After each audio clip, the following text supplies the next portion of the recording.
আমি আমার ড্রেসটাও একটু দেখাচ্ছিলাম। এবার তোমরা বলবে ড্রেস দেখে এত হাসার কি আছে। এ দেখো পুকুরে নেমেছে মাছ ধরতে, আর এখানে আমরা সবাই দাঁড়িয়ে দাঁড়িয়ে দেখছিলাম। ফ্ল্যাশব্যাক।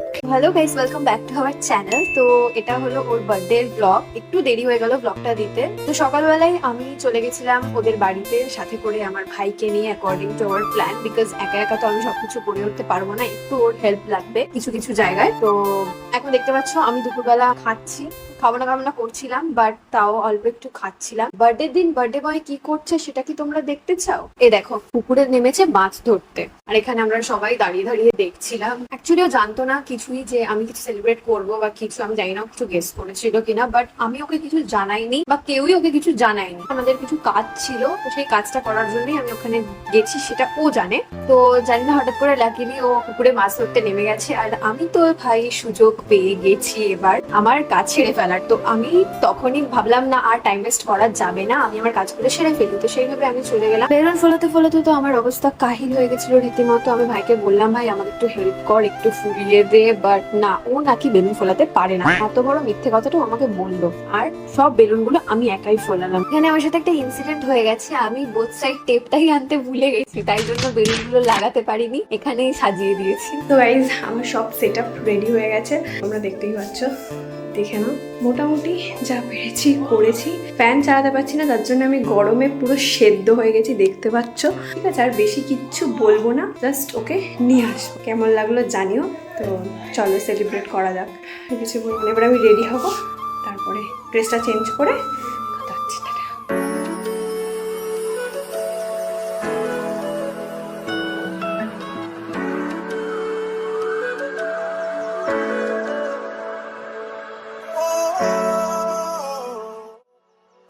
ভেবেছিলাম অ্যাটলিস্ট একটু হলেও সাজবো, বাট যা গরম আর ফ্যানটাও চালাতে পারছিলাম না, তার জন্য একটুও সাজতে পারিনি, শুধু ড্রেসটাই পরেছিলাম আর কিচ্ছু পারিনি। তো এখানে গিয়ে আমি ওকে ডাকছিলাম, তারপরে স্যার এন্ট্রি নিলেন, আর জাস্ট সি হিজ রিয়াকশন। কি বলছিল সেগুলো দিতে পারিনি বিকজ গান চলছিল, যার জন্য ভয়েসটা দিতে পারলাম না। তো আমি আমার ড্রেসটাও একটু দেখাচ্ছিলাম। এবার তোমরা বলবে ড্রেস দেখে এত হাসার কি আছে। অ্যাকচুয়ালি এই ড্রেসটা আমার প্রায় 4 to 5 ইয়ার্স পুরনো, আর সেটা আমি এতদিন পর পরেছি। একবার হয়তো পরেছিলাম ড্রেসটা, তারপর থেকে আর পরা হয়নি, এতদিন পর পরেছি। তো সেটা ওকে বলার পরই এই রিয়াকশনটা ওর, কারণ ও আমাকে এই ড্রেসটা পরতে আগে কখনো দেখেনি। তারপরে তো অ্যাজ ইউজুয়াল নানান প্রশ্ন আমাকে করছিল, এটাকে করেছে, এটাকে বানিয়েছে, এটাকে ফুলিয়েছে, গিফটটা এটাকে লাগিয়েছে, এটা কোথা থেকে এনেছিস। এবার ভাবছো যে ওর হাতে এটা কি, এত বড় এটা কি বার করেছে। অ্যাকচুয়ালি দাদা ভাই ওকে এটা দিয়েছিল, এটা দিয়ে কেকটা কাটার জন্য। এটা একটা অনেক বড় তরোয়াল টাইপের, তো এটা দিয়ে ওকে কেকটা কাটার জন্য বার করে দিয়েছিল, আর ও সেটাই ঘুরি ঘুরি দেখাচ্ছিল যেটা দিয়ে কিভাবে কেকটা কাটবে। তো যাই হোক, তার মধ্যে সবাই এসে পড়ে।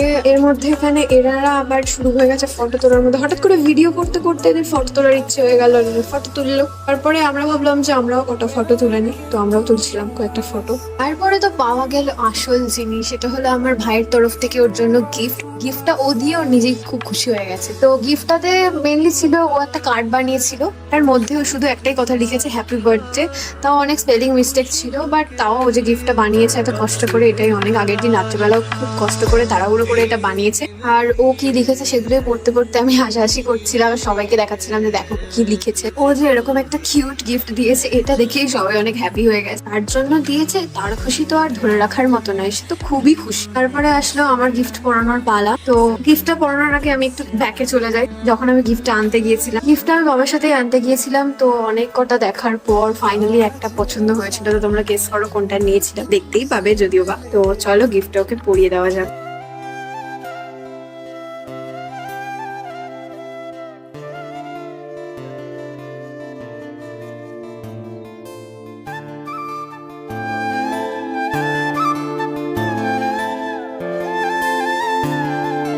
তো গিফটটা তো ওর খুব পছন্দ হয়েছে, আমাকেও যা বললো। এবার আমি জানি না কতটা কি পছন্দ হয়েছে, তো আমাদের গিফটটা হয়ে গেছে, এবার কেক কাটিং হবে। তো চলো কেকটা কেটে নেওয়া যাক।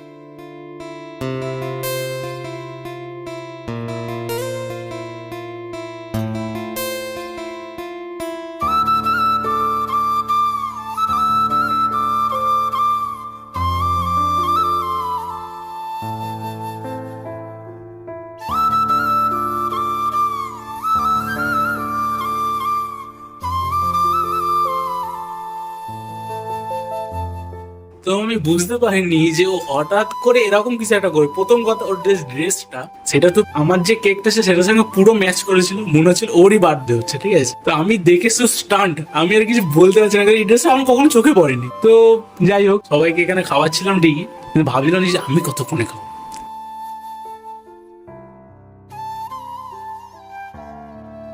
হ্যাঁ, এই তো এটাই তো চাইছিলাম।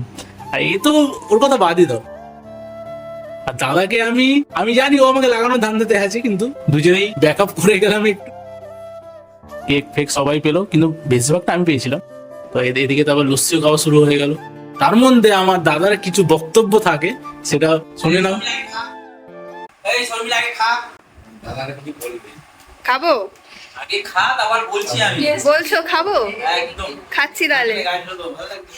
আফটার অল অফ দিস সবাই একটু খোল খেয়ে মাথাটা ঠান্ডা করে নিল, কারণ সবাই অনেক হাইপার, অনেক উত্তেজিত হয়ে গেছিল সেলিব্রেশনের সময়। আর নেক্সট কি প্র্যাঙ্ক দেখতে চাইছো তাড়াতাড়ি বল, তাড়াতাড়ি কমেন্ট করে জানাও।